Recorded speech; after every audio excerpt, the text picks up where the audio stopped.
அதுக்கு என்ன நீ பண்ண முடியும்? நான் உன பாப்பா வந்தோன்னா சொல்லி உன்னா பாக்குறேன். நீ உன் மாமியார் தாண்டி. ஆடி மாசம் அதுவும் என்னத்துக்கு வீட்டுக்கு கூப்பிட்டீங்க? இங்க இருந்தா கூட ஒரு நல்ல செய்தி சொல்லி இருக்கலாம். குழந்தைக்கு இருந்து தங்கி இருக்கோம். நீங்க என்னத்துக்கு கூப்பிட்டீங்க? நீ என்ன பிடிச்சி கத்துக்கிட்டீ? இந்தா ஹலோ அத்தா, என்ன அவனுக்கு வாய் வச்சு சும்மா இருக்க முடியல? கண்டக்டர் வாய் சொல்ற இப்ப வரும்போது வாயில குத்திட்டு வந்தவன தைக்க போற அளவுக்கு. ஆமா, உன் புள்ள பெரிய மகேந்திர சிங் தோனி இறக்கி விட்டா புள்ள ஹெலிகாப்டர் சாட்டு தான். அது பேரு உன் குடும்பமான போக கூட நானும் மனம் முடிச்சுட்டு இருக்கிறேன். அப்புறம் எல்லாரும் சொல்ல வச்சு அசிங்கப்படுத்த வைக்காத.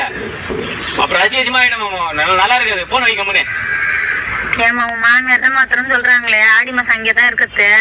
10-11 மாசம் இருக்கு. அந்த நாய் தான் ஆடி மாசம் வந்து அடுத்து சொல்லி விடுறாரு. அப்படியே ஒரு ரோதனை போச்சுமா அவகிட்ட. போயிட்டு வந்து போயிட்டு போனா வயிற்றுல போய் புழு பூச்சாச்சா முழாமானியா இதே கேட்டு கழுத்து கணிக்கா தூங்கி இருக்கிற வந்து ஏற்று கேட்கறா வயிற்றுல புழு பூச்சி உண்டாச்சா முழாம கிடையாது. இருக்குது புழு பூச்சி நிறைய இருக்குது அப்படின்னு. நிஜமாவா?